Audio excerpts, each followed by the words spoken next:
It'll be Nolan and Randall. We'll be keeping an eye on Randall early, grimacing and warm-ups. Tapped by Nolan.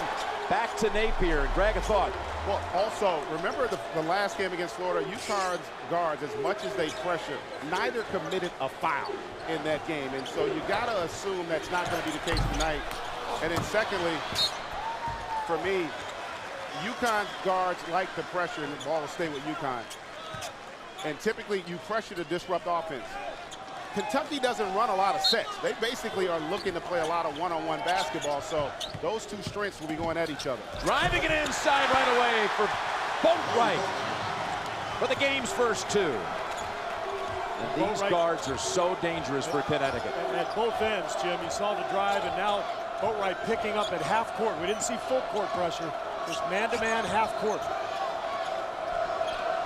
We've seen a lot of teams that tend to try to cross-match against Kentucky because of the size of their backcourt. And although UConn's undersized, they have gone with the prototype matchup of their ones and twos playing against the Harrisons. So confident is Kevin Ollie that they can defend. Bounce pass, and it wasn't there.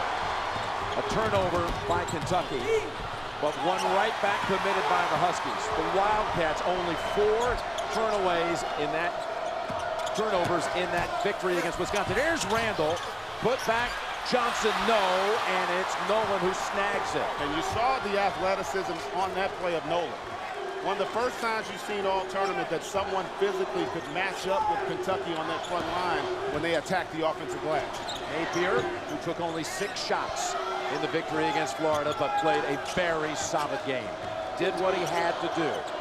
With 6 rebounds, 4 steals, and the opening 3 rattles out. Napier's first shot. It took a long time before he got an attempt off on Saturday. Harrison, Andrew down low, Dakari Johnson, and this time he scores on the inside.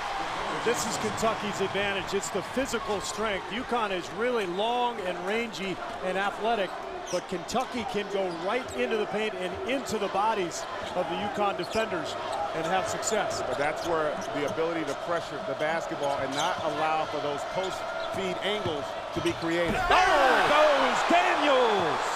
Baseline blowing past the Wildcats. And I think important for UConn, the 2 guys that have been the most important and most inconsistent scored their first 2 baskets in both Boatwright and Daniel. Andrew Harrison drives in, and that was blocked. That was blocked by Nolan. Up ahead, Gaffey takes it to the hole, and he scored. And this is one concern if you're John Calipari. When you attack the offensive glass as relentless as they do, and you don't come up with the goods, they are susceptible to get attacked in transition, and UConn has the guard plays to take advantage. It's Young to the paint, and again, they're going to call a foul. First, it looked like they might let it go. A foul call on Daniels, and again, it was slashing to the basket. At this end, by Daniels. And the speed and quickness of this UConn team has shown. I think they're a little quicker than Kentucky, getting out in transition. Also, Daniels getting that drive to the hoop. And the other thing we've seen here early, guys, I think UConn has taken a little page out of Wisconsin's book. They are selling out to protect against penetration, not extending their pressure as much, but really forcing Kentucky to shoot the ball from the 3-point line. Interesting move here. Randall comes out after only 2 minutes and 50 seconds, and then Poitras, you spoke about him in the opening, with that twisted left knee in the victory pile on Saturday, and he's out here. We'll watch him. I think the Willie Cauley-Stein injury is much bigger in this game, guys, than it was the other day against Wisconsin because of all the screen and rolls and the switching that Kentucky likes to do with the pick and rolls.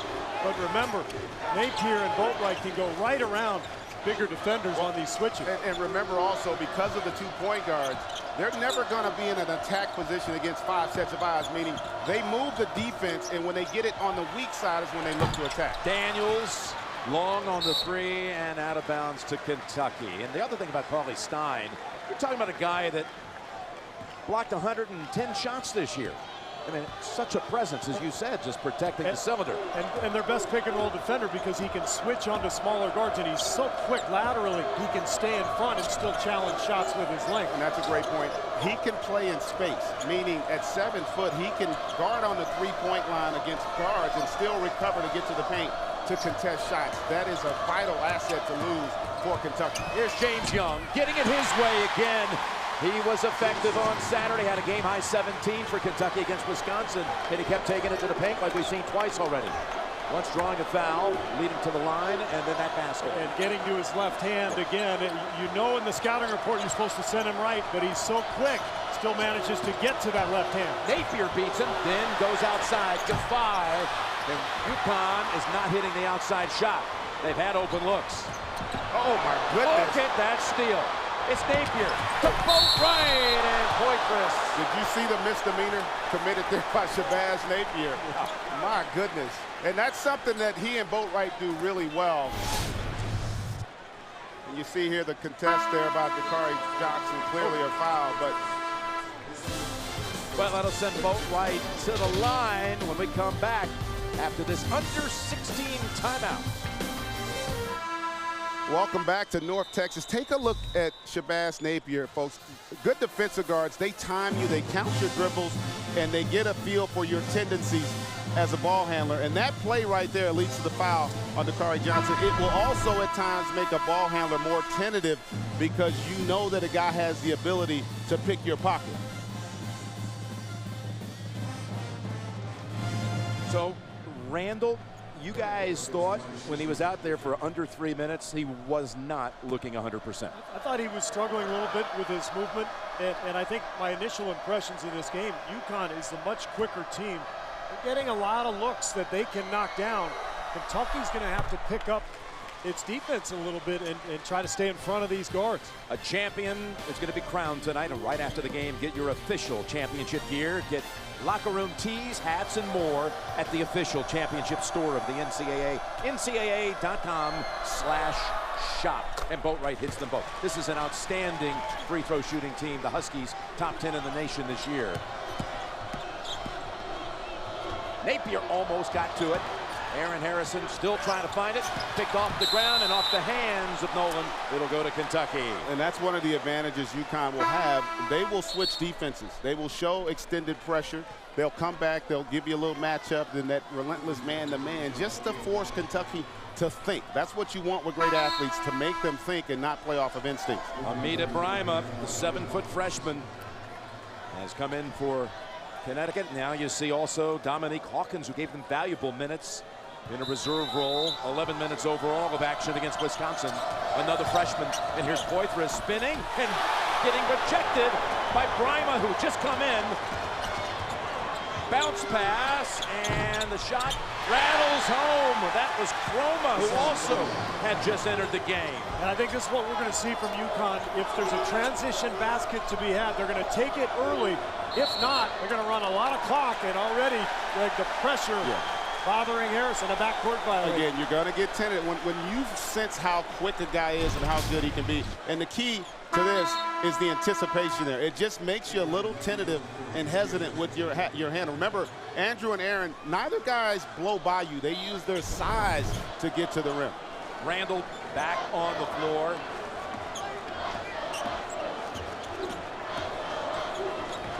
And the other thing we've seen, guys, is that off of that block shot, another transition opportunity. Again, that's a concern for Kentucky. Here comes Napier, hitting the three-point shot. This is the major concern for Kentucky. All these screening rolls, a lot of switches. Napier can rise up and shoot over the top of anybody. But when you honor that, we can get right to the rim. There's just too many things to worry about with him. James Young, three-point shot rattles out. And Brima says, nope, that belongs to me. 7-0 run for the Huskies and looking for more. And we've seen it all tournament. Both these teams have been great because of their ability to make adjustments. And now Kentucky's going to have to make an adjustment offensively because they're not getting the kind of shots we've seen them get over the course of this tournament. Daniels into the lane. Brima. And this time does not get the benefit of a roll. And Randall takes it off the floor. Back to Kentucky. And I like the ball movement from UConn. Florida the other day after switches didn't move the ball. They tried to attack one-on-one as Randall gets fouled.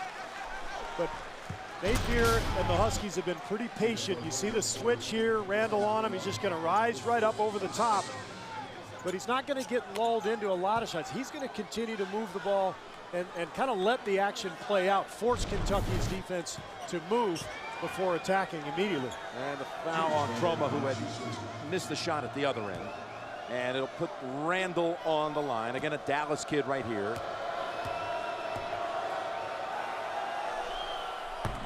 Next Monday, Lindsay Lohan guest stars as a high-maintenance bride-to-be on a new two-row girls. New time, 8, 7 Central. Only CBS. Julius Randle, a huge Dallas Cowboys fan. His heroes are Tony Romo and Des Bryant, who are accustomed to putting some points on the board right here inside of this beautiful edifice. And Randle hits 2. And Hawkins, I think, guys, is going to be important because he's their best perimeter defender. And so while not the strength offensively that the other guys provide for Kentucky, his defense may be more important in this game. Defy, back to Napier, who wants it, you can see it, and he almost got another one. And the rebound bounces out to Defy and a reset for the Huskies. Now, Napier falls to the floor, and so too does Marcus Lee. Could be a block on Lee. I thought Napier was terrific the other day against Florida with his patience. Florida did a nice job containing him, and he never forced the issue. He just kept moving the ball like a senior does. This time he frees himself up for an easy 2. Count that basket, and did you see that savvy move to get open on the inbounds pass? A little slip just in the eyes. You can see they're reading one another on that play. Beautiful connection between those two on that baseline out of bounds, and then you get to see the extension of their pressure. Andrew Harrison, tough angle.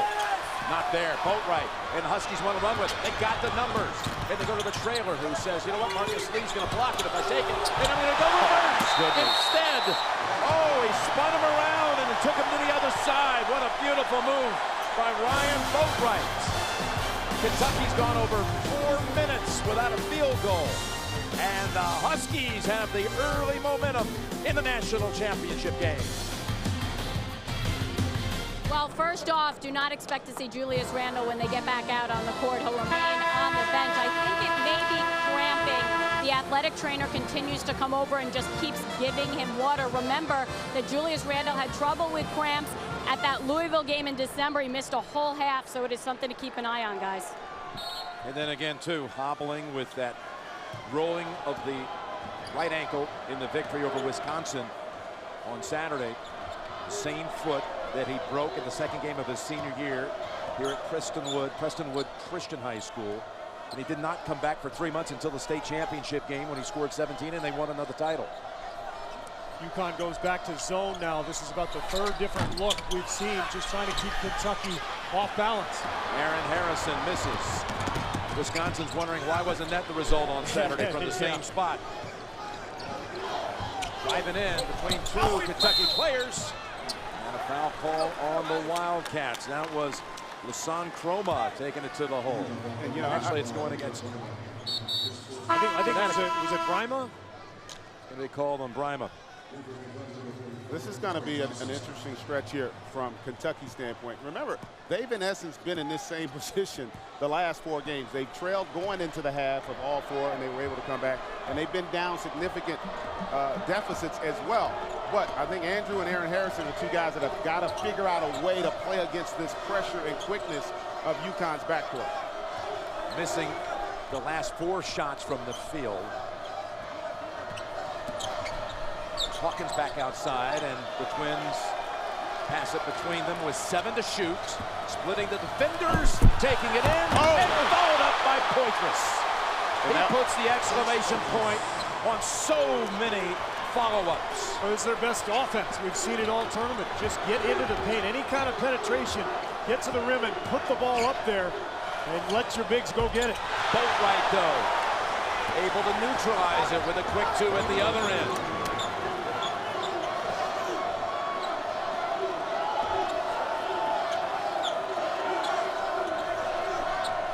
For a screen, and then feeding it to Hawkins, and Napier tumbles over him, and he's getting up. Here's Poitras. Hawkins, the little man on the floor, able to get inside and get the rebound, partly because Napier was slow to get up. No doubt about Kentucky's best offense at times is a a shot at the rim. You're going to see the effort of Poitras showing no ill effect from that ankle. And Boatwright back at you with his own bucket. It's wide open right now. And we'll see you this weekend from Augusta National. We're going to have now Hawkins at the line after a foul by Boatwright. Freshman from just outside of Lexington.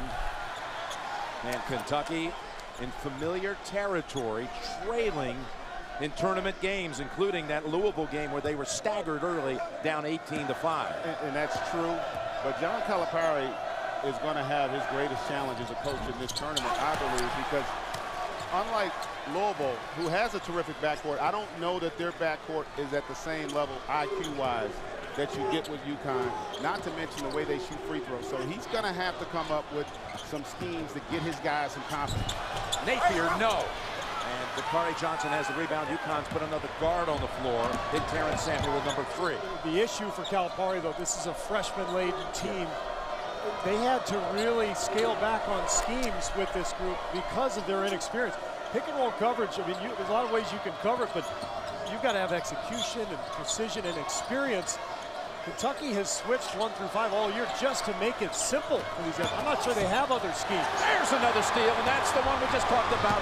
The freshman who come in, Samuel, who then almost has it taken right back by Hawkins. Size, and then just the ability to come in. Look how cleanly he's able to clip that. And you can see the frustration right there on Andrew Harrison running back. The other thing, though, you still as a player, they'll have to make the adjustment to the speed with which UConn plays. And we've seen that over the course of this tournament. They've done that, even though they're a young team and it has been simplified. You know, they do have an ability to make the adjustments at times. And let's just see if that still prevails here tonight.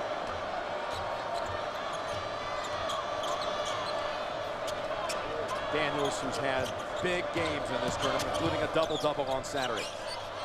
Napier, Young, right on him. And the switch off. Daniels challenging Randall. Takes it to him, and Randall says, not this time. Gafai doesn't know it. 1 to shoot. Not in time. And how about the block by Julius Randall?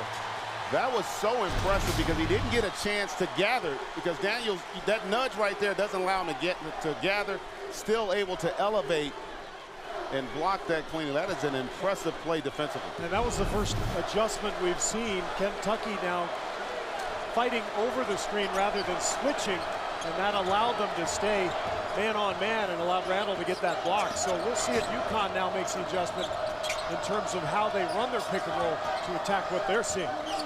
Kentucky with 10 points in the first 10 minutes, and then the jumper finally. Kentucky at 19-12 down, and already having committed 4 turnovers. And one of the most impressive things about this freshman bunch is that against Wisconsin, only 4 turnovers for the whole game. And inside, out with it. Samuel banks it in with the left hand. And the quickness of Napier to keep the ball alive. Remember, though, Jim, Wisconsin's not a team that forces turnovers. That's not the style with which they play. They don't have that scheme in their game, whereas UConn is a team that's going to be more disruptive defensively because of that perimeter quickness. Backing in, Dakari Johnson, and blocked from behind by Daniels. Misses the short shot and pulled away with aggression by Bryma. Length and activity, the key for this UConn front line defensively. They can't deal with the strength, but they can bother Kentucky's field goal attempts just by getting hands up.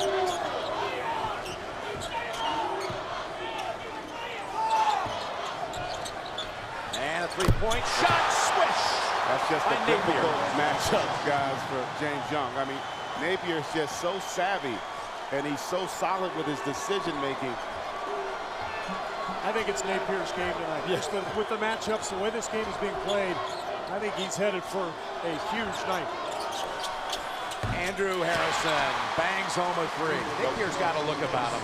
First couple times down the floor, we even talked about it in the break. He looks like he knows he can have it his way. He feels like every time he takes the floor, he's the best player on the floor. But having said that, you saw a little adjustment from Kentucky offensively. where Andrew's been able to get to the mid-range and then there with the three as Daniels able to hit that little step back on the baseline. Wow.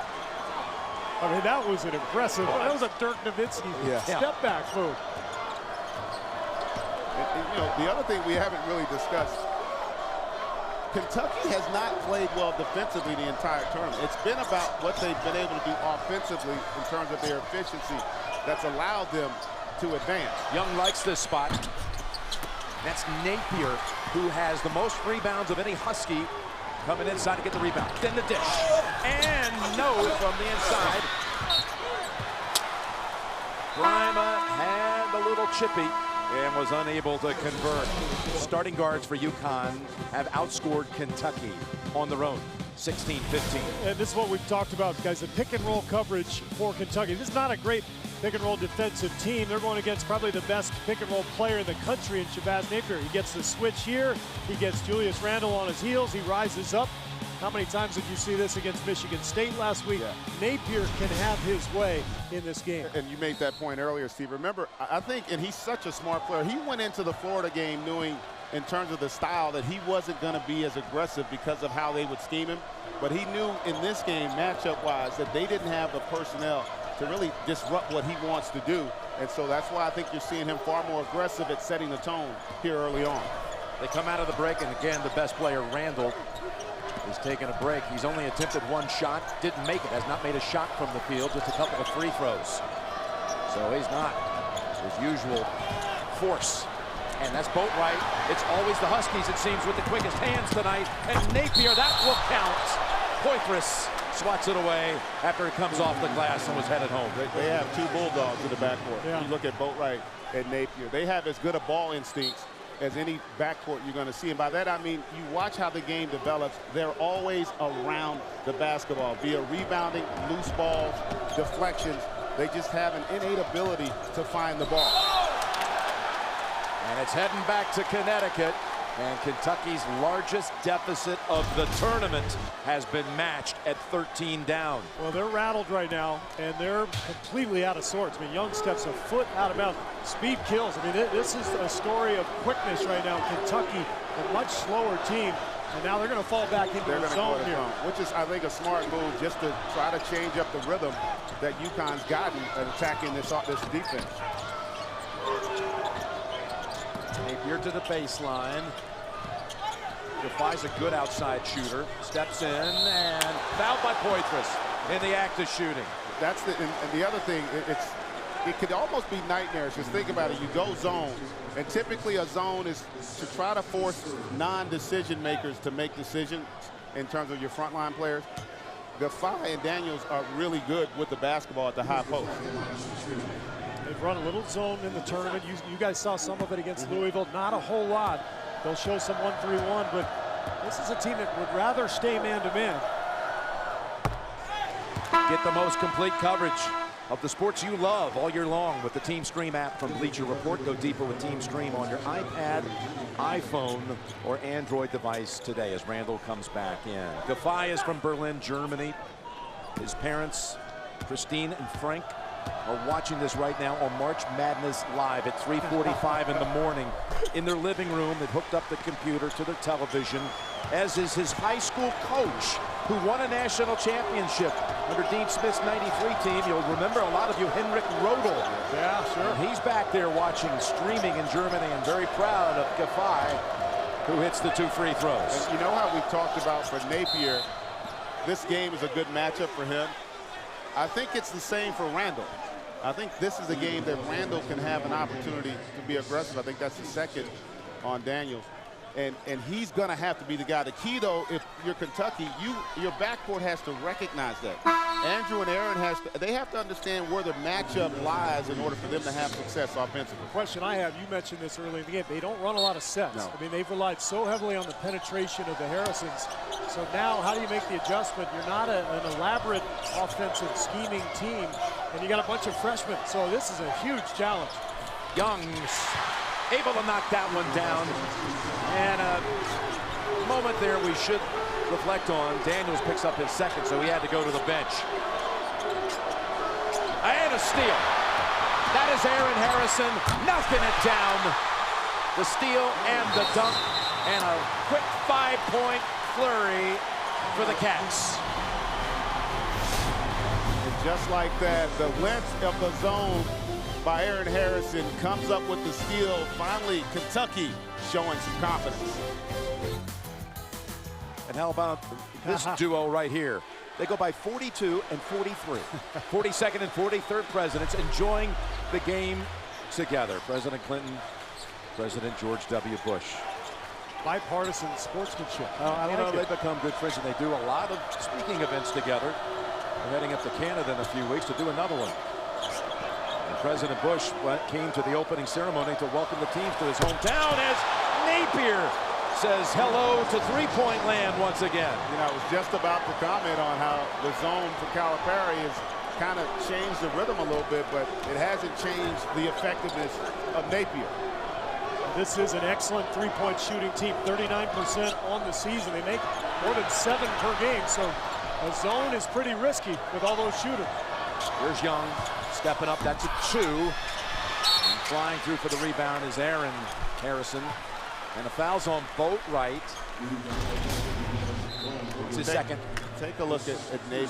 And this is, you're not expecting a shot to be taken from 8 feet beyond the three-point line, but he's got the ability to make that shot. And now what happens after you make a shot like that, now you got to take a step further out, which will allow him to get into the teeth of the defense. The other thing is, as a shooter, when you've seen zone 3 straight possessions, now you're sitting on that shot because you know it's going to be there for you. And that one's not there for Aaron Harrison. He's missed on his first 2 shots from 3 tonight. Put him in the last minute, though. They always go. And here's Nolan. Denied by Randall. The second magnificent block tonight.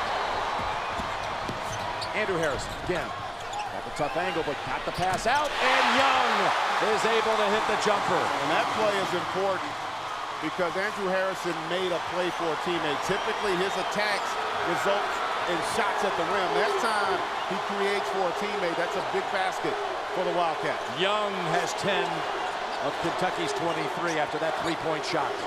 With 3.5 to play, and a half that's been controlled by Connecticut. But Kentucky right now is starting to create a little havoc here for the Huskies. Really unforced errors, though, Jim. I mean, it's not like they're getting after them defensively. It's just a little confusion in their zone offense, which is, I think, unwarranted. Well, what's happened, though, is the game is slowed down somewhat, and it allows Kentucky's size to have more impact. They're so big in the backcourt as well as the front line that there's not a lot of space to operate for UConn. And 3 more by Andrew Harrison. 2 for 2 from beyond the arc. You guys said it.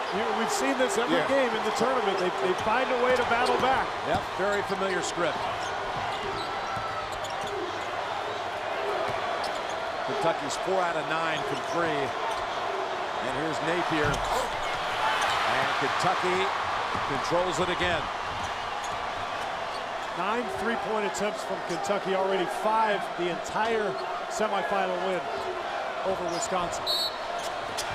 And that's going to be a hold on Nolan down low. First on Nolan. It's an 11-3 stretch. Maybe the freshmen have finally found their footing. Ollie's 15-point lead has been trimmed to 7 by Coach Cal's Wildcats.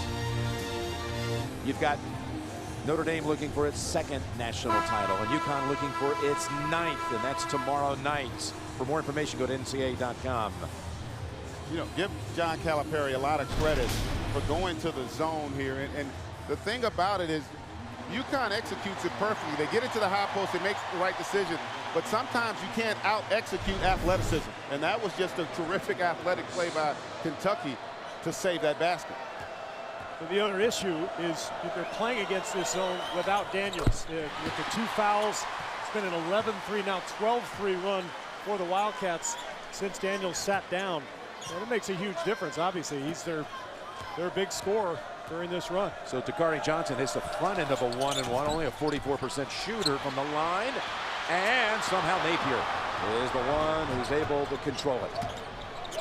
Defy to the baseline. Back out Napier from the wing. That is way over everything. And let's go over to Tracy.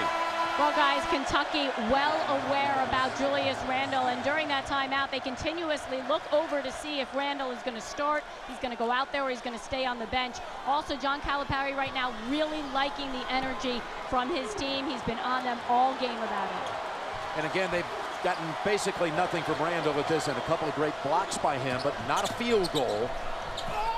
As Hawkins passes up the shot, here is Randle taking it inside, and he's shut down, and Napier again got the quick hands on it, and the ball's on the floor. It leads to a tie-up, and it stays at the Wildcats' end.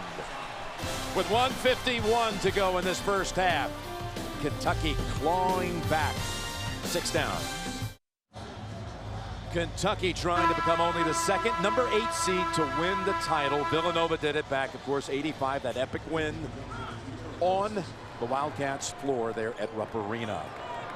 Kentucky and UConn since '96, each with 3 national titles, as the Huskies go for 4 tonight in a 15-year span. But right now, his latest span, 12-3 stretch for Kentucky. Ever since Daniels went down with 2 fouls, things have changed.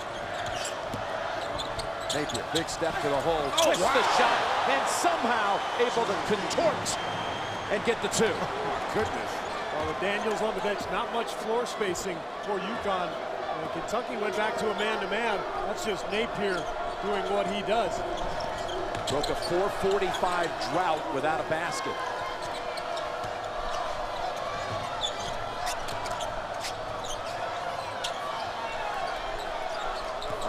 Lee is down low for Kentucky. Here's Randle, and he lays it in for the first time tonight. But again, another good decision by Harrison to get Randle on the move, to allow that explosive ability to take hold. We haven't talked about it much, but remember, Kentucky, they have a huge foul advantage in this game. Already 7 fouls committed against UConn. They've only committed 3. They lead the country in free throw attempts. That's another way they're able to kind of work themselves back into games. And they've shown that over the course of this tournament. 10 to shoot. Freshman drives in, lost it. It was Andrew Harrison who forced the steal and is picked off the floor by Lee. Kentucky can get the last shot.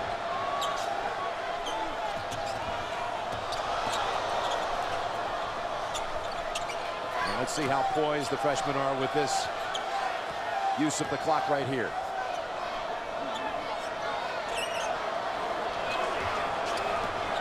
Andrew taken off with 6. Driving up high off the glass for Randle.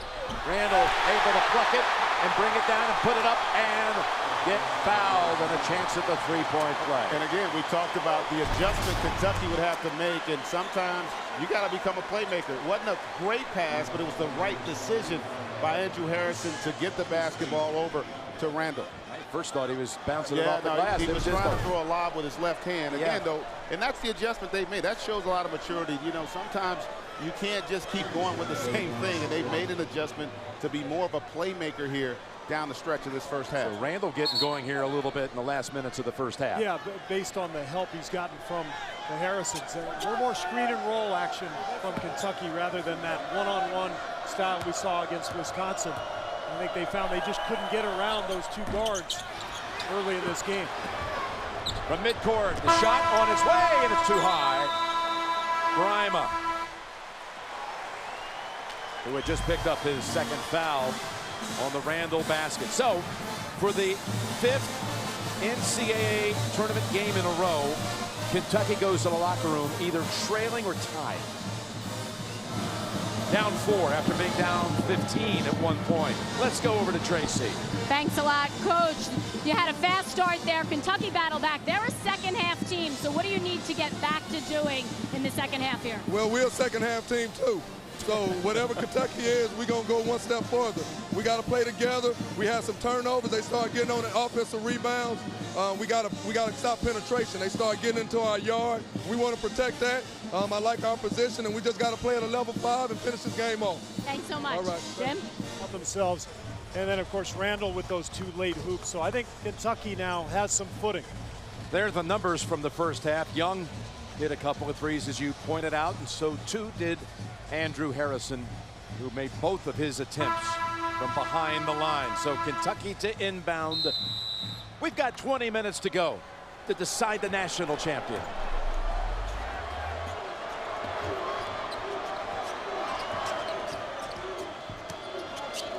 Randall feeds it outside, and that is the shot. Once again, we've seen in the late going over and over by Aaron Harrison, his first 3 of the night. Big shot, and also a really good decision by Randall to make a play for his teammate. Andre Daniels, and that's way short. Short trip it is, too. Young. John Calipari wanted a foul there. He thought Young was bumped. And UConn, I didn't think, got a great whistle in the first half. They had a couple of touch fouls that really hurt them, particularly Daniels sitting down, Boatwright as well. So we'll see if Boatwright and Daniels can get back into the flow after sitting for quite a bit there late in the half. And meantime, only 3 fouls called on Kentucky in that half, none of them by a starter. Here's Boatwright, and able to free himself. That separation leads to the basket. Yeah, and you can see his mother there enjoying it. And I think it's a little easier for Boatwright to work himself back into the rhythm because he can do it with his defense. Daniels is going to be more of an issue for UConn. Can he get into the flow offensively? Here's Randall. He has to go back out with it. Here's Young now. And underneath it's going to be on Dakari Johnson. How about the way at the other end, Boatwright was able to free himself. Yeah, just again, the ability to create that space, that step back there, and then to go up in rhythm. That's going to be a challenge all night for Kentucky when Randall and Young have to defend one-on-one on the perimeter against Boatwright and Napier. And that's the first foul on a Kentucky starter in this game. The one on Johnson.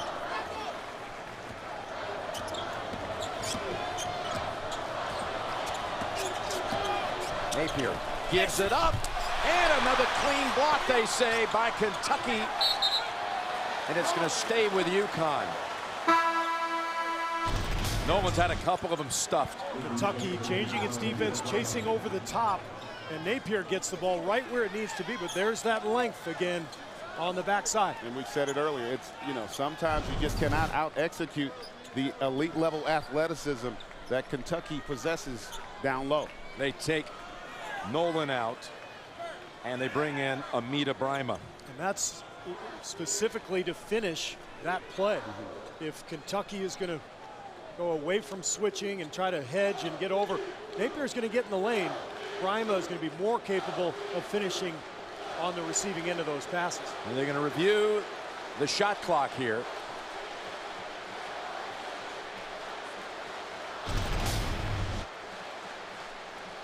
So here's what we're talking about. Instead of switching now, it's kind of a chase. Randall backs off, so Napier's going to get right there. The officials are looking whether to see whether the ball hit the rim or not, which I believe it did. It did. Yeah, so 35 is correct.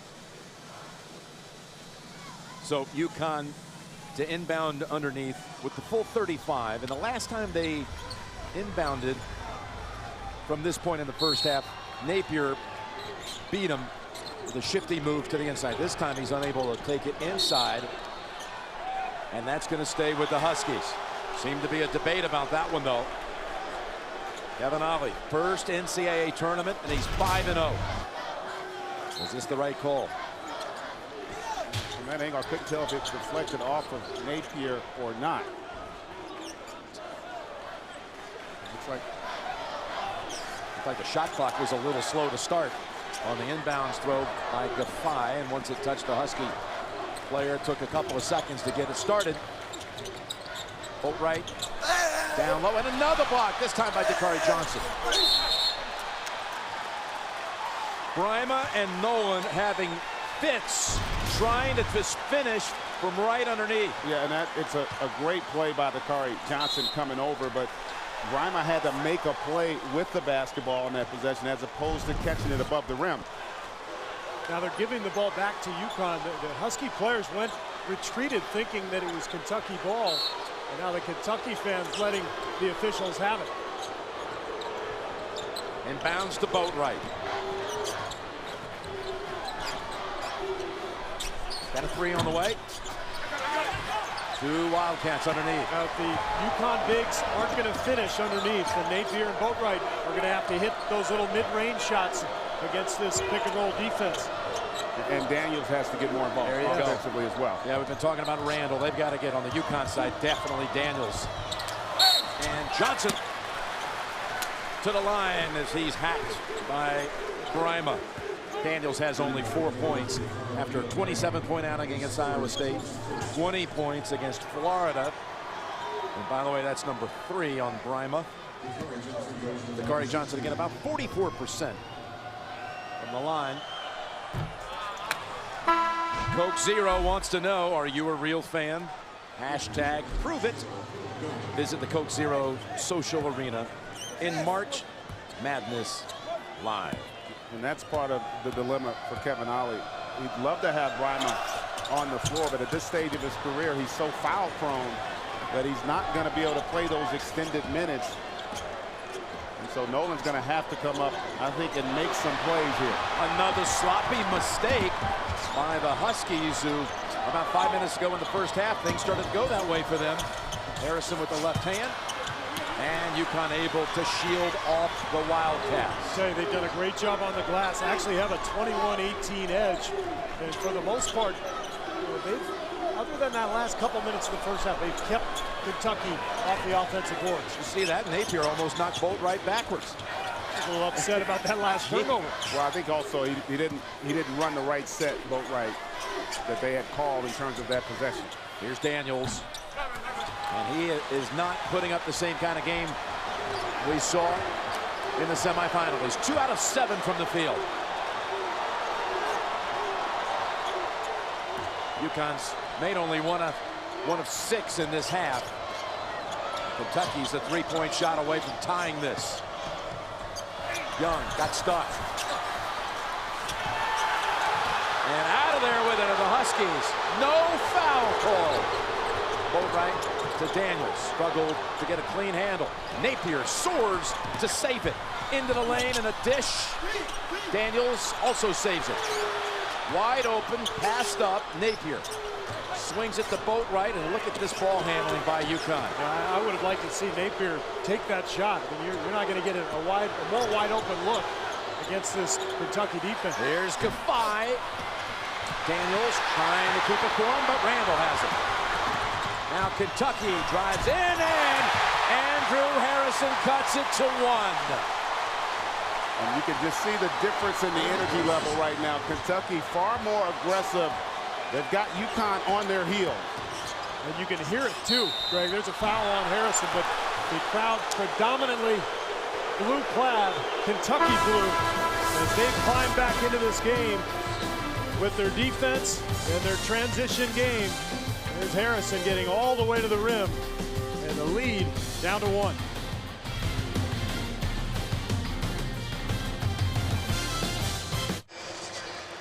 Welcome back, and Kentucky has rattled this UConn team. Take a look here. Ryan Boatwright not running the right set, and the senior, Shabazz Napier, telling him, hey, listen, let's get back into executing here, because in essence, they're playing into Kentucky's hands. And you know what? That's another reason why he didn't pull that trigger on that 3, I believe, is because he understands the importance of them continuing to run their offense and to execute, because to start this half, Kentucky's come out with energy and fire and confidence, and that's why right now they're on the verge of being able to take the lead. Kentucky's put them on their heels, and UConn's put themselves on their heels. Exactly. Yeah. I think some of these mistakes have been really self-inflicted by the Huskies. So 2 shots coming for Napier.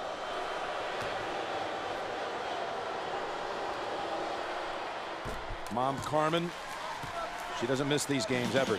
She's the reason he came back to get his degree in sociology this summer. NCIS Los Angeles, all new starting tomorrow, 8/7 Central, on America's #1 network. So Napier looking for a 17th point. And you know, the other thing that's happened is Andrew and Aaron Harrison have made the adjustment to the quickness of UConn. They've been much better since about the 10-minute mark of that first half at picking their spots, at getting into the teeth of the defense, and also creating not only for themselves but their teammates. Now a little different look by UConn, dropping back into that 2-3 zone.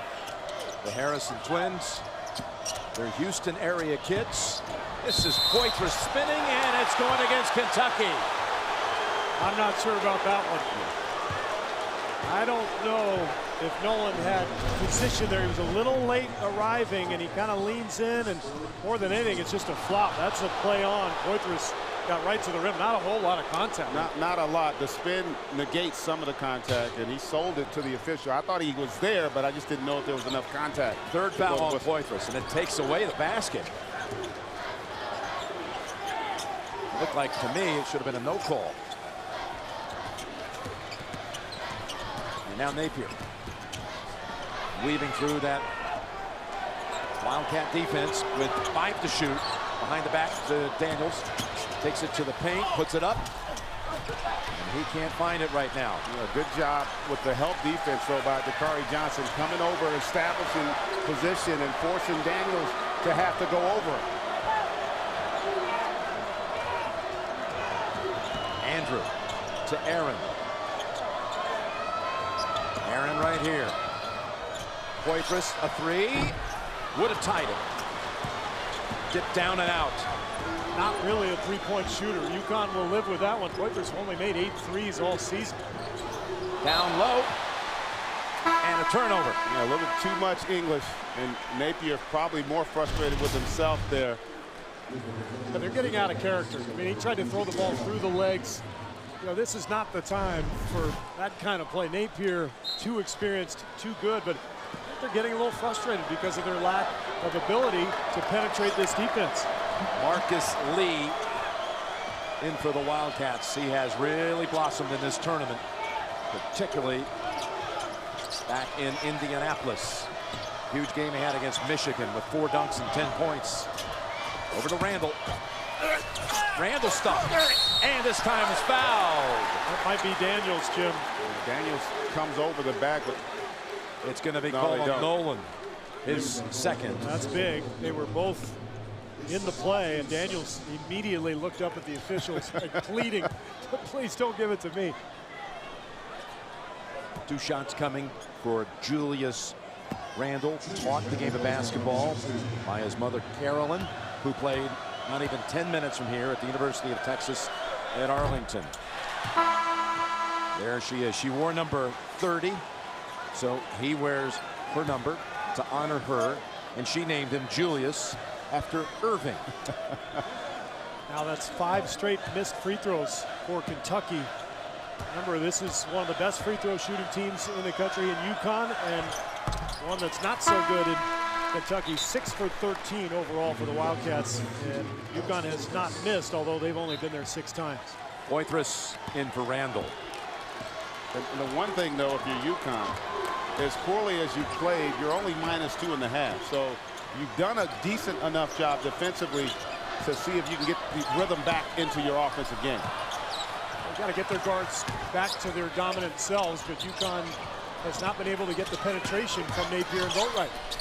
To Nolan, and again, Nolan underneath. Just not strong enough with the hands to finish. Boatwright sees that one coming, and he falls right on Harrison. And that's probably the first aggressive defensive play we've seen from UConn's backcourt in quite some time. Yeah. And the 10th turnover for Kentucky. We talked about it, only 4 all game against Wisconsin, but a much different look. And it's an easy call if the Kentucky fans are upset, but you cannot take a charge once a guy is already in the air. Well, plus it was no one had, they were lucky that was a good call was made. Yeah. There's Boatwright, he lost it. Able to get it back. Huskies have not made a field goal in over 6 minutes, missing their last 7 shots. Napier lobs it down low. Daniels, he'll finish. No, taps it once and gets it to go.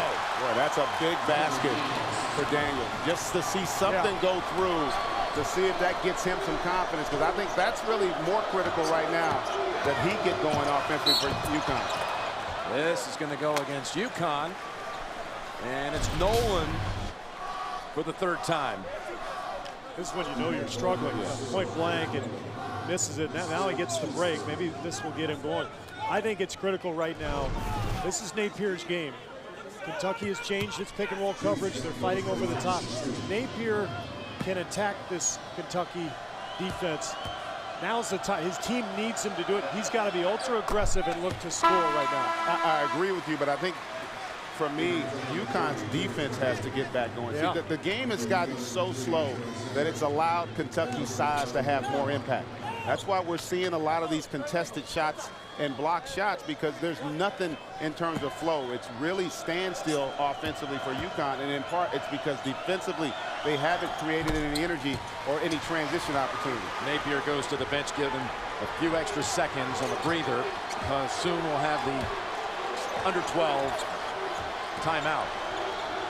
Boatwright to Defy, and there's a three-point shot by the senior from Berlin. Coach Calipari can't believe it. He's yelling at Young. Kentucky went 2-3 zone for a different look. Defy is a corner three-point shooter. Young too late. Look at Boatwright. Boatwright with Harrison there. And Harrison is going to be called on the hammer, his second. So free throws coming out of this break for Boatwright. It was 4 at halftime. UConn plus 1.5. You saw Calipari talking about James Young. You see how he doesn't recognize the personnel. That's what Defy is out there for, is to space it and shoot the three if you overcommit. And those are the kinds of plays in a 1-2 possession game that could be the difference. That's why Calipari was so animated with him and losing focus on a huge possession when Napier wasn't even on the floor. And they keep Napier on the bench. Get a little bit more time for him to recover. He's gone almost the entire way. This is more than likely his last rest. Exactly. So I think Kevin Ollie would like to get him maybe another minute or so, but no sense waiting around and messing around in this game. Napier's not a guy who's going to get overly fatigued. Remember, Kentucky had cut it to 1, and now it's back up to 7. And Greg, you said this during the break. Kentucky may have blown an opportunity here. UConn was 3 for 13 to start this half, and yet the Wildcats have lost ground.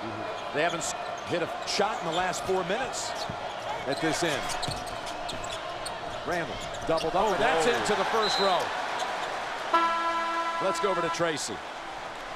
Well, guys, during that last timeout, Napier jumped into the Connecticut huddle and he said, come on, guys, we need to control the post. But it's not about how good we play defensively or offensively, but it's how we want to win this game, how bad you want it. That's all he wanted to get across, guys. Well, they had valuable possessions when they had him on the bench. And here he takes the shot, coming back in and upping the lead to 9. He is one of the best you'll see in college basketball at just having a feel for the game and playing with the right amount of pace for every possession. Never overextends and really takes himself out of the game. Young able to get in and slammed it home and to the line. And I believe that's going to be 4 on Brima. It is.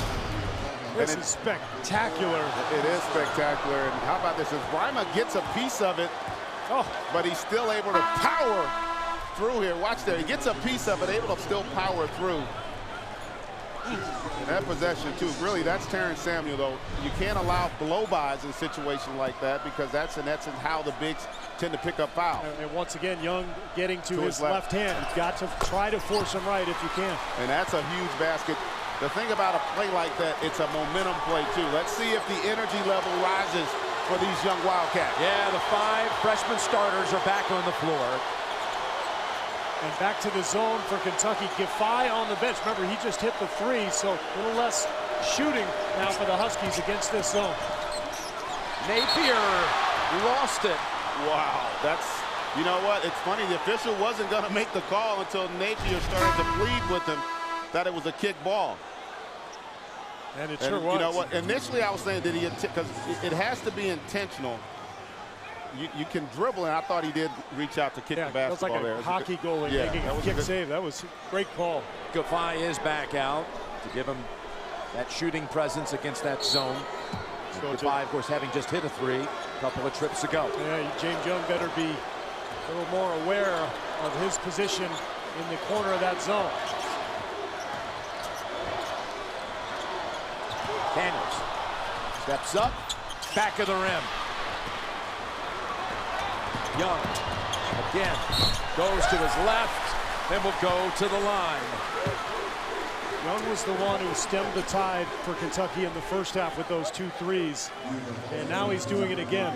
A 3-point play with the dunk and a couple of free throws, and the momentum right back the Wildcats' way. And a third foul on DeAndre Daniels, who misses at one end, commits the foul at the other.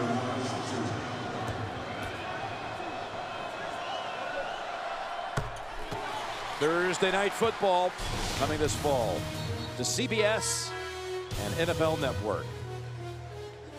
We're excited about it. Coming this September on Thursday nights. And there is Tony Romo with Jason Witten. And Tony and his wife Candace is there on the right of the screen. They just had their second child, a little boy named Rivers, born on March 18th. Name him after Phillip Rivers? What's a big admirer of the Chargers? Other boy Hawk, and now they've got Rivers.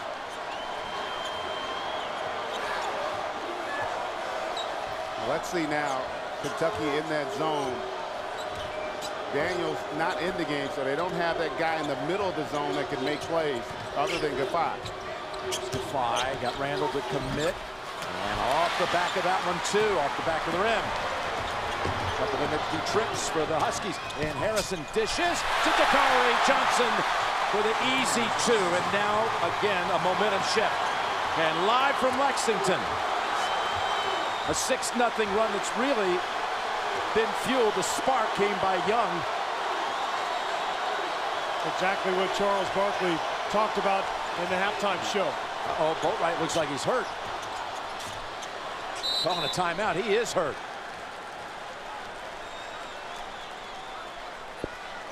I didn't see it. Did he roll his ankle here on the catch? Yeah, oh yeah. Wow, with exactly 9 minutes to go in the half. And one of the biggest players on this Husky roster has to call timeout. 3-point game here in Texas. Young leading Kentucky. Napier 19 for UConn. And how about this? Boatwright, after the timeout, stays on the floor. Well, it is a national championship game, right? I mean, you got to fight through whatever it is. You can ice it tomorrow. They have 10 to shoot here. Napier. And it's Randall. Only Randall underneath. Here comes Kentucky now. And let's see if Boatwright can continue to defend the dribble drive with that ankle.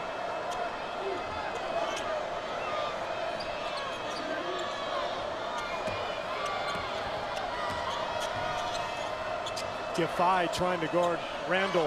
If Randall can get ahead of steam, he can go right through Gaffai. That's a tough matchup. This would tie it.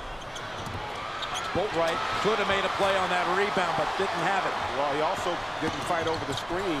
Here's the lob to Young. And Young again is going to go back to shoot 2. When Boatwright came onto the floor out of the break, he was walking on his heels. Like trying to stretch it out. Yep. Yeah. But then also, you made the point, Jim, he didn't fight over that pick and roll, which is the first time that's happened in the game. And then he wasn't able to get to that loose basketball, which he had been doing earlier in the game. 4th foul on Nolan and the 6th team foul on the Huskies. And let's go to Tracy. You mentioned that Boatwright is trying to stretch it out. Well, during that last huddle, he had the athletic trainer over there. His hand was on that left foot, just trying to stretch it the whole time. Kevin Ollie didn't talk to him at all during the huddle, but then once he went out onto the floor, he walked over and asked him if he's okay, and he just said, I'm going to tough it out, guys. That's smart. You wait until he's already on the floor to ask him if he's okay, because then it's too late for him to go back to the bench. Well, plus you don't want to distract the rest of your team while you're in the midst of that timeout, keeping the focus on the game. That's the 3rd time Kentucky in this half has trimmed the margin to 1. UConn has to free up Napier. They've got to set better screens and get him maybe even off the ball before he receives the ball to make another play. Here's Napier. And the ball seemed to come out as he was on the way up, but they say at last touch Kentucky. It'll be Husky basketball coming back from the under-8. And the young Cats control things down the stretch as they have every tournament game. Huskies to inbound. Having missed their last 5 shots in over 3 minutes without a hoop. Kentucky has never led in this game, but they brought it back to 1 on 3 occasions after trailing by as many as 15 in the first half. It's Napier in traffic, in trouble, and bounces it out right to Aaron Harrison. And that was just great defense by Kentucky. Did a good job of holding containment, but also being disciplined to not overextend their help. Wildcats can take the lead for the first time. Who else? Aaron Harrison, not this time. On the floor. That's Poitras taking it down with him. They say jump ball, UConn. Wow. Oh, my goodness. Looked like Poitras got fouled there. Let's take a look. He's got ball there. You know but what? He is, you know, I know there's contact, but he's also got his hand on the ball. In essence, neither guy has possession in that respect. That was Chroma. That's a big play, too, for UConn. Switches the arrow at the 7-minute mark to Kentucky, but UConn able to dodge that 1 attempt for the lead for the first time in the game for Kentucky. Boy, Kentucky's defense has been dramatically better since that opening barrage. Napier, wow, right over Aaron Harrison. Napier now with 22. And Gamble Pavilion right on campus, where many a banner flies. They go crazy over that shot. Here's Randall getting in. Wow. Oh, my goodness, what a move there. One of his best moves of the whole tournament. A great play there. They've run that play throughout the tournament. Kevin Ollie pleading with his team. I guarantee you they went over that play during shoot-around and practice yesterday, but UConn did not recognize the action. Here's Giffey, top of the key, and they hit back-to-back threes. First it was Napier, then it was Giffey. 2 of the 3 holdovers from the 2011 National Championship team. And Ollie goes zone. He's worried about this Randall-Giffey matchup, and it looks like they're going to go with a little 2-3 zone or a matchup zone. And they've gone small, UConn, so also they're going to have to really be connected on that defensive backboard if they can force a miss. Here's Young stepping up for the 2. And that one sails past the rim. And this is going back to Connecticut. But you talked about that play there, just a rub screen, and it's tough because the guards aren't really the ones used to having to provide the help on what's in essence a pick and roll, and then a nice delivery, and Giffey in rhythm there, not hesitating, knocking down that triple. And now Kentucky goes back to the zone. Both teams really changing their defenses throughout this second half, trying to corral the other one. And also, as we start to get down the stretch, both these teams have been terrific down the stretch of games. 3-point shot for 3 in a row. That time it was Daniels. And the outside game for him tonight is just not there. He's 3 for 12 from the field. Now Randall challenging Daniels. Goes baseline on him. And this will probably be, it is on Giffey, not Daniels. He's just so strong, and you know, you back off him because you want to force him to shoot, but when you give him space, now he gets that head of steam. And it's tough to take a charge on Randall because he's so shifty as he attacks the hoop. And as you mentioned, Greg, this small lineup for UConn, they're going to have a very difficult time keeping him away from the hoop. And this is also the irony of it. This is a small lineup for Kentucky. It's just there, so as you can see, Julius Randle's parents, it's just that they have, with that size, great quickness when you look at Randall and Poitras, so they can go play the 4 and the 5 and still be able to not be liabilities necessarily in the half court. They're hurting themselves big time at the line. And that's going back to Kentucky. Out of bounds, Napier. Boatwright and Napier each went after it, and they were thinking the same thing. I'm going to grab this and throw it to the same guy. Yeah, they wanted to throw it to each other. Out of bounds, yep.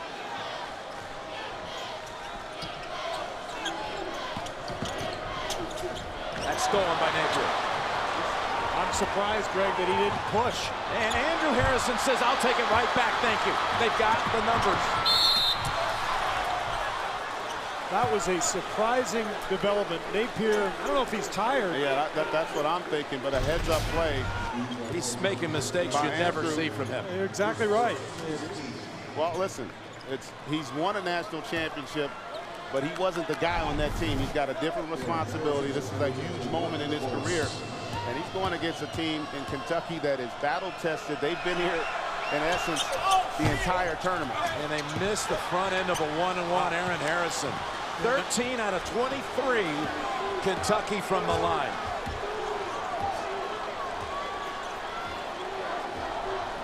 And that's really the difference. It is. And Kentucky staying with this versatile defensive lineup. Dakari Johnson on the bench because of the pick and roll coverage. Calipari feels very comfortable with Poitras and Randall down there. Roma was in a jam, was able to get it out to Gaffai, and now Boatwright looks up and realizes 5 to shoot. Over Randall. Oh, wow. Goodness. Forget about that ankle.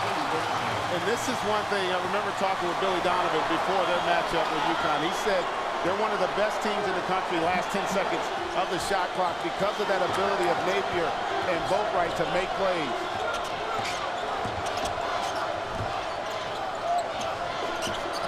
Randall taking it in. Followed by Poitras, and a foul on UConn. Poitras, in a number of tournament games, has come up with a block or a slam in the last minutes that have created sparks. Here's another one. He'll be shooting a free throw out of the break. It's been UConn's Shabazz Napier, and he's done it when his team has needed it time and time again offensively, but he's also leading them in rebounds with 6 in this game, which we talked about how important it was, and you saw an example there by that offensive rebound by Poitras. And you know, one of the things we often see in a tournament game, particularly a championship game, teams tend to try to protect the lead, but 4 minutes is a long time. Both clubs need to look to really maintain their aggressiveness and look to score. I think that sprained left knee from the victory pile is just fine. Yeah, it was okay. But failing to hit the free throw for the three-point play. We're wondering with UConn, how long do they stay with this small lineup? I think you stay with it until Kentucky proves they can defend it. Because even though Kentucky's scoring, you've also scored consistently. Napier. That would have been a big one. And it's Poitras. Jumps out to get that rebound. I like the shot, though. Young. And Gaffai. Coming out of the pack, it's Boatwright. And that's an example right there, what you talked about, Steve. That's an opportunity to go early transition. Doesn't mean you got to shoot it, but you could at least see if Kentucky's able to get back. Yeah, put some pressure on the defense. And how about that play from Gaffai, staying in front without fouling and then getting the rebound. Lob it underneath to Daniels. 2 Wildcats commit. Daniels waited and was rewarded. We saw that same play against the zone, mind you, against Florida, where they were able to go over the top. There's a bit of a fatigue issue really on both sides, and you can lose sight of your responsibilities defensively. Huskies trying to bring another championship banner back to Gamble for the 4th time in 15 years since '99. And another empty trip here for the Wildcats with 2:20 to play. As Boatwright flips it back to Napier. And Randall had a point-blank shot. Gaffai again staying in front, just causing enough of a movement from Randall to miss that shot. And then UConn able to get that defensive rebound, which is also equally as important. Yeah, they've won the battle of the boards to this point.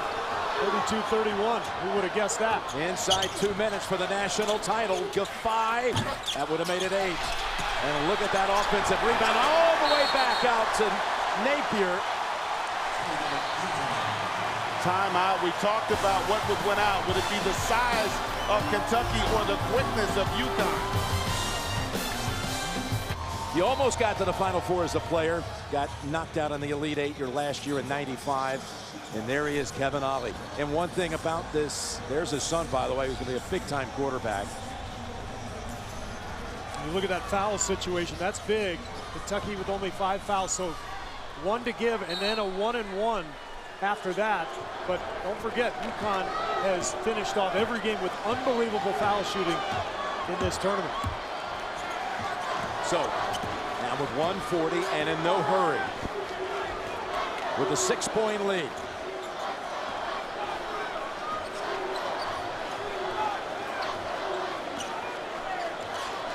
Working it down. This great free throw shooting team goes outside. Wide open on the wing. He hasn't hit one from here tonight. And that's tapped out going to Kentucky. Daniels, you know, they usually need Daniels to have that big game. They're not getting it from him tonight. And they're still up 6. The 2 fouls early kind of took him out of rhythm, and he hasn't made a 3. 0 of 4. That might have sealed it right there. It might have, but also UConn defensively, though, has done the job. Kentucky offensively has been spectacular this entire tournament. Young able to slide in there for the 2. As we approach a minute. You still don't have to foul if you're UConn or Kentucky. You just need to play solid defense and secure possession here. Remember, a foul won't put him on the line. That's going to be the 16th foul right there.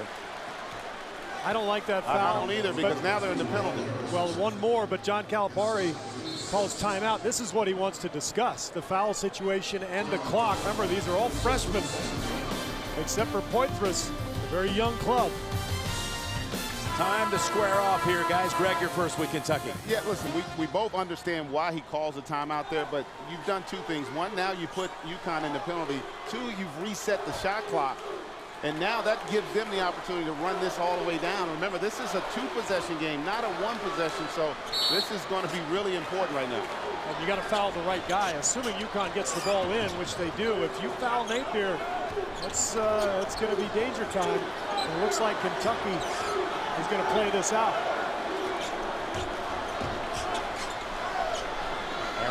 Harrison looks over to his coach and able to knock it loose. Little helter-skelter for a moment. 15 to shoot. 30 left in the game.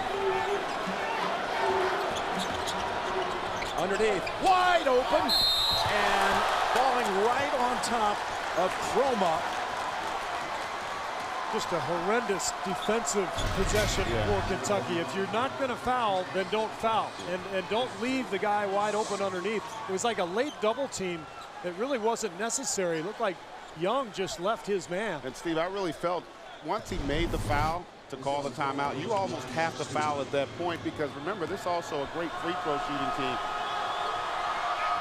He's now 7 of 7 in the tournament. I mean, again, it's a young team. That's one of the disadvantages to the inexperience, because you got to make sure they know what you want to do. But boy, that's a critical decision by Calipari that may backfire. And Poitras with his 4th foul.